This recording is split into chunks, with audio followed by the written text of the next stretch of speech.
हमारे एंसेस्टर, हमारे जो ग्रैंडफादर की समय में ज़्यादातर आदमी ये जो है यक के ऊपर निर्भर होकर रहते थे, क्योंकि यक से जो उत्पन्न होता था कि जैसे मिल्क हुआ, जैसे बटर हुआ, ये जो है ड्राई चीज़ हुआ, मिल्क का जो पदार्थ जितना होता है, तो ये उस समय जो है क्या कहते थे कि ये जो है सब हमने बेच के फिर ये इसी से कुछ पैसा कमा के अपना जीविका भी चलाया करते थे।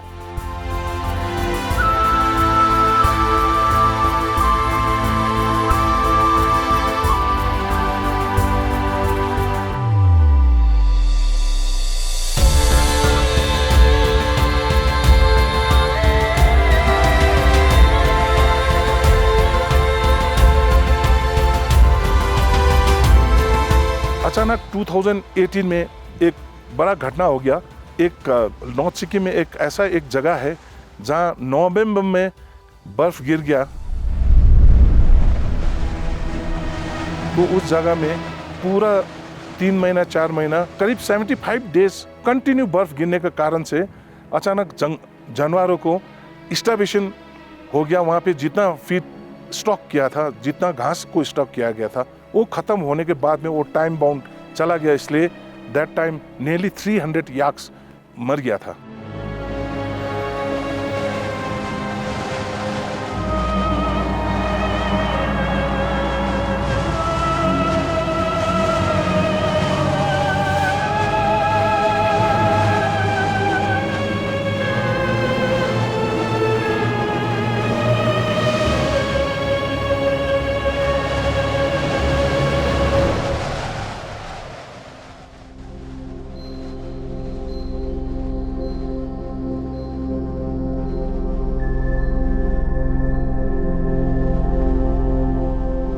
याक हिमालय इकोसिस्टम का एक अहम हिस्सा है।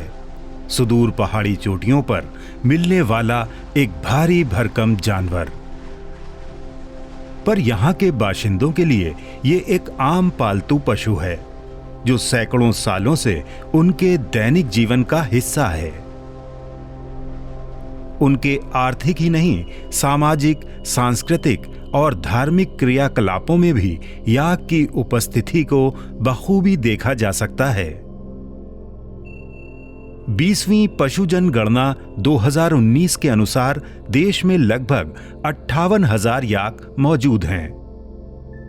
लद्दाख, जम्मू कश्मीर, अरुणाचल प्रदेश, सिक्किम, हिमाचल प्रदेश, उत्तराखंड के 11,000 फीट से 17,000 फीट के बीच इनका घर है।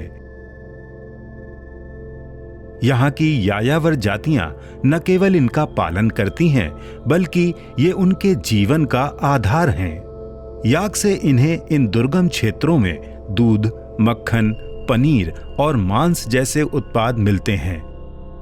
साथ ही लंबे बालों वाले इस जानवर से प्राप्त होने वाली ऊन अनेक उपयोगी प्रोडक्ट बनाने के काम आती है। याक -50 डिग्री तक के तापमान में रह सकते हैं। ये कम ऑक्सीजन और कम चारे से भी अपना गुजारा कर लेते हैं। ये ऐसा जीव है जो बर्फ में बहुत आसानी से चल सकता है, इसलिए इसे पहाड़ों का जहाज भी कहा जाता है। लेकिन इनका पालन आसान नहीं है। जलवायु परिवर्तन और सिमटती पारंपरिक चारागाहों जैसी अनेकों चुनौतियों और कम होते मुनाफे के चलते नई पीढ़ी अपने पुरखों की इस परंपरा को छोड़ती जा रही है।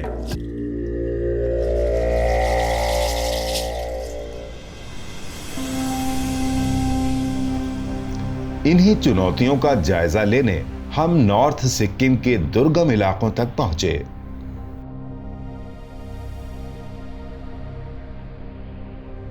इस सब डिवीजन एरिया में 2 डिवीजन है।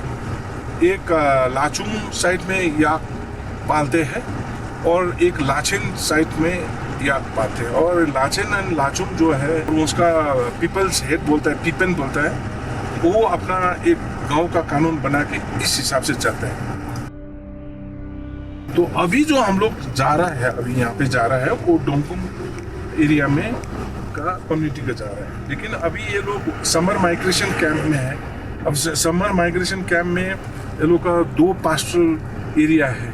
अब जिस पास्टरल एरिया जो फालुंग बोलते हैं, लाशार बोलते हैं, उस पास्टर एरिया में ज़्यादातर वहाँ पे बहुत अच्छा ग्रास लैंड है, वहाँ पे वेजिटेशन आता है, जानवर के लिए खाने के लिए घास बहुत ज़्यादा है, अच्छा पानी है, तो इसीलिए वो लोग उस जगह में जाके जानवरों को चराते हैं और नियरली 90% जो याक हंटर्स है उसमें रहता है।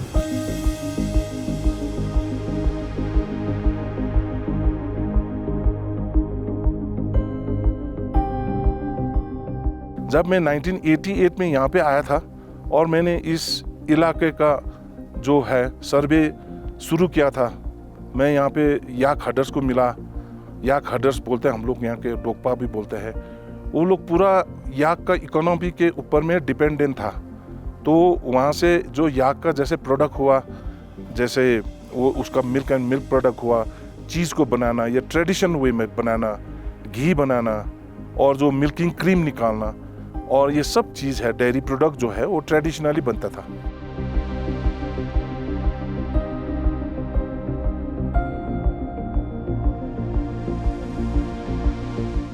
अभी तो ये जो है सीजन है, यहाँ पर हरी घास है, ये लोग अभी तो याक तो चल जाता है, बिना फिट भी ये लोग रह जाता है।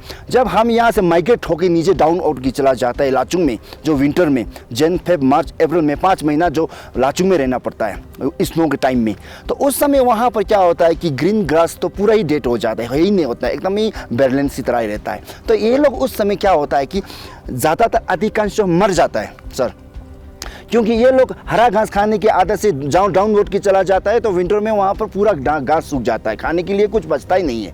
फिर वो बचता नहीं है, ये लोग कमज़ोर हो जाता है। फिर जैसे अगर 50 है तो 25 जैसे ऐसे मर जाता है।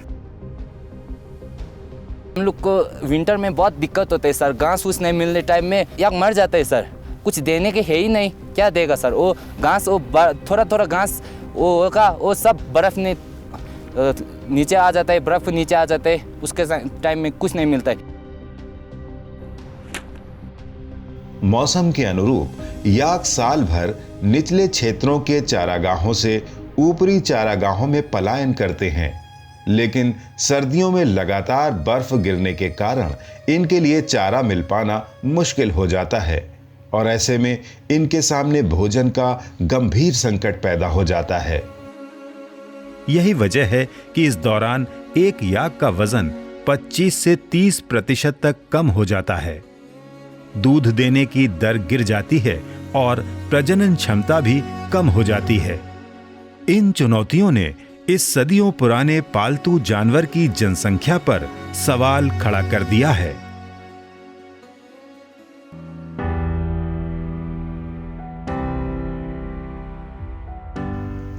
लेकिन पिछले लंबे समय से विज्ञान एवं प्रौद्योगिकी का उपयोग करके याक को इन परिस्थितियों से बचाने की कोशिश की जा रही है।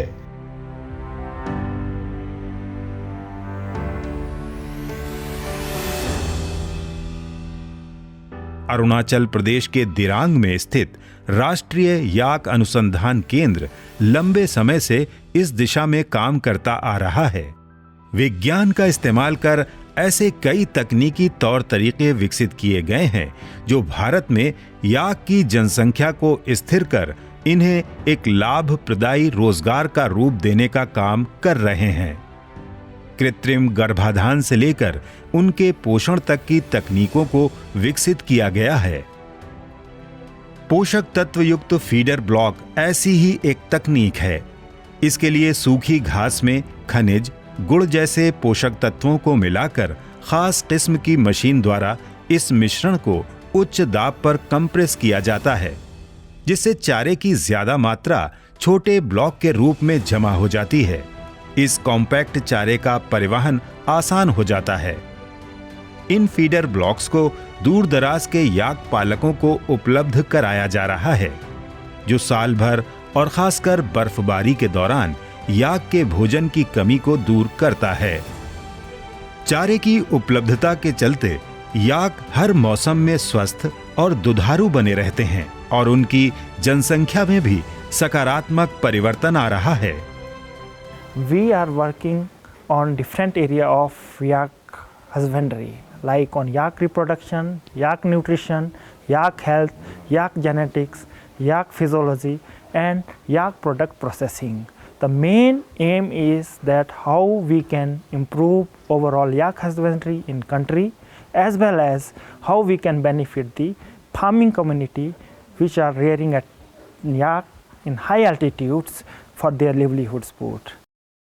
जिस हिसाब से जो लीन पीरियड था जनवरी, फरवरी, मार्च, अप्रैल, मई, उस टाइम में ये साइंटिफिक इंटरवेंशन का कारण से जैसे फीड ब्लॉक देना, साइलेज का मूवेबल साइलेज को रखना, मिनरल सप्लीमेंट खिलाना, डिजीज को चेक करना, इस कारण से आजकल याक जो नॉर्मली ट्रेडिशनल वे में, लोकल वे में एक याक जो है वो अपना शरीर का मेंटेनेंस का कारण से इस बार बच्चा दिया तो नेक्स्ट ईयर बच्चा दे नहीं पाता था। लेकिन जो लीन पीरियड था जनवरी, फरवरी, मार्च, अप्रैल, मई, उसमें आज का दिन में एक अच्छा साइंटिफिक कारण की वजह से आज धीरे धीरे 40% जो है एनिमल जो है वो कार्विंग इंटरवल उनका बढ़ने लगा है। साल में कार्विंग इंटरवल बढ़ने का कारण से याक का पॉपुलेशन में एक बढ़ोतरी देखा है। जो फीड बॉक्स आए तब से याक मरना भी थोड़ा कम हो गया है सर, क्योंकि वो बर्फ़ गिरने टाइम में भी हम लोग को देना है ना, सो फीड बॉक्स जो देना है वो देता है, वो थोड़ा हेल्थ हो जाता है, पेट भी बढ़ जाता है, याक लोग थोड़ा दूध अच्छा आ जाता है। ग्रास का साइज बना के उन्होंने साइंटिफिक टेक्नोलॉजी से हमें बना कर देता है। तो याक लोगों को, ये लोगों को क्या करता है, ये लोगों को जो विंटर में ये फीड खाने से ये लोगों का जो है हेल्थ भी स्ट्रांग हो जाते हैं। तो स्ट्रांग हो जाने के पश्चात क्या है कि प्रोडक्शन भी हमें अच्छे देता है। जैसे पहले ट्रेडिशनली मिल्किंग करता था तो आजकल वो लोग साइंटिफिक हाइजेनिकली वे में मिल्किंग करता है, साइंटिफिक हाइजेनिक तरीका से चीज़ को प्रोडक्शन करता है। तो उसको मार्केट में किस तरह से ब्रांड करके उतारा जाए, तो बहुत सारे आज का दिन में एम्प्लॉयमेंट जो एजुकेटेड एम्प्लॉय यूथ जो है वो वर्कशॉप में आना शुरू कर दिया है और जो बहुत सारे एग्जीबिशंस में भी उसने अपना ये जो प्रोडक्ट है उसमें डिस्प्ले करना शुरू कर दिया है।